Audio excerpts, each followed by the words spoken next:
স্বাগত জানাচ্ছি সবাইকে ফেসবুক অ্যাডভার্টাইজমেন্টের আরেকটি মাস্টার ক্লাসে। গত প্রিভিয়াস গুলোতে আমরা আমাদের অ্যাড অ্যাকাউন্টের সেটআপমেন্ট, আমরা বিজনেস ম্যানেজার অ্যাকাউন্টের সেটআপ, পেমেন্ট মেথড, বিস্তারিত অনেক অ্যাডভান্স কিছু ফিচার, অ্যাডভান্স কিছু টপিক সম্পর্কে আমরা আলোচনা করেছি। তো আজকে থেকে আমরা অ্যাড কিভাবে রান করতে হয় এবং কিভাবে টার্গেটেড অডিয়েন্স সিলেক্ট করতে হয়, অ্যাডের বিভিন্ন অবজেক্টিভ, ক্রিয়েটিভ, এই বিষয়গুলো নিয়ে আমরা আজকে থেকে আরও ডিপলি এবং ডিটেলস আলোচনা করার চেষ্টা করব। তো প্রথমে বলে রাখি, আমরা পার্সোনাল অ্যাড অ্যাকাউন্ট এবং বিজনেস অ্যাড অ্যাকাউন্ট এই দুইটা ডিফারেন্সিয়েট আপনাদেরকে বুঝিয়েছি। আপনারা চাইলে পার্সোনাল অ্যাড অ্যাকাউন্ট থেকেও অ্যাড ক্রিয়েট করতে পারেন অথবা বিজনেস ম্যানেজার থেকেও আপনাদের অ্যাডগুলো অপারেট করতে পারেন। তো আমরা সবসময় চেষ্টা করব বিজনেস ম্যানেজার থেকে আমাদের অ্যাডগুলো অপারেট করার জন্য। এক্ষেত্রে আমরা কিছু এক্সট্রা ফ্যাসিলিটিস এবং বেনিফিট পাবো। তো আমরা যদি এখন কোনো পেজের জন্য বা কোনো আমাদের কোনো স্পেসিফিক কোনো পেজের জন্য অ্যাড রান করতে চাই, সেক্ষেত্রে আমাদের কি করতে হবে? আর আমরা আমাদের বিজনেস আমাদের পার্সোনাল প্রোফাইলে রয়েছি, তো সেখান থেকে আমরা দুইভাবে আমরা আমাদের অ্যাড অ্যাকাউন্টে অ্যাক্সেস করতে পারি। একটা হচ্ছে facebook.com/ads-manager, ঠিক আছে? facebook.com/ads-manager, আপনার উপরের লিঙ্কটি লক্ষ্য করবেন। এই লিঙ্কে যদি আমরা ক্লিক করি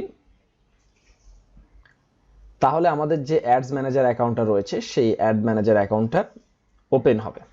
দেখেন, এটা হচ্ছে আমাদের অ্যাড ম্যানেজারের একটা লোক।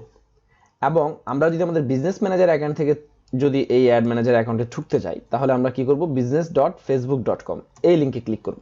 আমি প্রত্যেকটা লিঙ্ক চেষ্টা করব আপনাদেরকে ভিডিও ডেসক্রিপশনে আমাদের এই ভিডিওর নিচে দিয়ে দেওয়ার জন্য। তো এখন দেখেন, বিজনেস ম্যানেজার এবং অ্যাডস ম্যানেজারে ডিরেক্ট ঢোকার পার্থক্যটা দেখেন।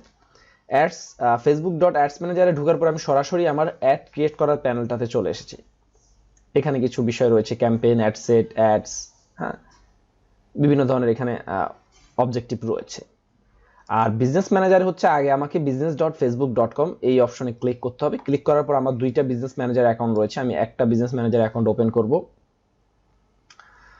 ওপেন করার পর আপনারা লক্ষ্য করবেন যে বিজনেস ম্যানেজারের একটা ড্যাশবোর্ড রয়েছে। এটা হচ্ছে বিজনেস ম্যানেজারের ড্যাশবোর্ড, ঠিক আছে? তো এই ড্যাশবোর্ড থেকে আমাদের যেতে হবে কোথায়? Ads manager. এই যে দেখেন অ্যাডস ম্যানেজার, যেটা আমরা সরাসরি ঢুকলাম।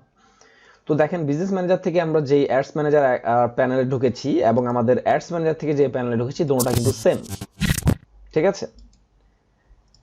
দুটোটা কিন্তু দেখতে সেম, শুধু একটা ঢুকেছি আমরা বিজনেস ম্যানেজার অ্যাকাউন্ট থেকে, আরেকটা ঢুকেছি আমরা সরাসরি facebook.ads-manager। সো আপনি facebook.ads-manager দিয়ে যদি আপনার কাছে সহজ মনে হয়, আপনি সেখান থেকেও ঢুকতে পারবেন, অথবা business.facebook.com যদি এই লিঙ্কে দিয়ে আপনার ঢুকতে সুবিধা মনে হয়, আপনি সেখানেও ঢুকতে পারবেন। তো এখন প্রশ্ন হচ্ছে, আপনি কোন অ্যাকাউন্টের আন্ডারে আপনার অ্যাডটা পরিচালনা করবেন? এটা অনেক ইম্পর্টেন্ট। তো এখানে আমরা ক্লিক করলে দেখেন আমাদের তিনটে অ্যাকাউন্ট এখানে দেখাচ্ছে। একটা হচ্ছে আমাদের পার্সোনাল অ্যাকাউন্ট। তো আমরা অলওয়েজ বলেছি আমরা পার্সোনাল অ্যাকাউন্ট দিয়ে কোনো অ্যাড অপারেট করব না। আমরা অলওয়েজ ট্রাই করব কি, আমাদের যে বিজনেস ম্যানেজার অ্যাকাউন্ট আমরা ক্রিয়েট করেছি, অ্যাড অ্যাকাউন্ট ক্রিয়েট করেছি, সেই অ্যাকাউন্ট দিয়ে আমাদের অ্যাডগুলো পরিচালনা করব। তো আপনি যখনই ঢুকবেন, আপনি বিজনেস ম্যানেজার দিয়ে ঢুকলেও আপনাকে পার্সোনাল অ্যাড অ্যাকাউন্ট দেখাবে, এবং আপনি অ্যাডস ম্যানেজার দিয়ে ঢুকলেও আপনার পার্সোনাল অ্যাড অ্যাকাউন্টটা দেখাবে। তো আমরা অলওয়েজ সিলেক্ট করে দেব কি, আমাদের যে বিজনেস ম্যানেজার অ্যাকাউন্টটা রয়েছে সেই অ্যাকাউন্টটা আমরা সিলেক্ট করে দেব, ঠিক আছে? সবই ঠিক থাকবে, জাস্ট উপরে একটা জিনিস লক্ষ্য করবেন, আপনার অ্যাড অ্যাকাউন্টটা তাকে আপনি যেহেতু মাল্টিপল অ্যাড অ্যাকাউন্ট রয়েছে, সেহেতু আপনাকে অ্যাড অ্যাকাউন্টটা তারা সিলেক্ট করে দিতে বলবে। তো আমরা অলওয়েজ কি করব? বিজনেস ম্যানেজার অ্যাকাউন্টের মাধ্যমে আমাদের অ্যাডগুলো পরিচালনা করব। এই হচ্ছে বেসিক স্টেপস। তো নেক্সট স্টেপে আমরা দেখব কিভাবে একটা অ্যাডের কি ফরম্যাট রয়েছে সেগুলো নিয়ে, যেমন ক্যাম্পেইন, অ্যাড সেট, অ্যাডস, এই বিষয়গুলো নিয়ে। ধন্যবাদ সবাইকে।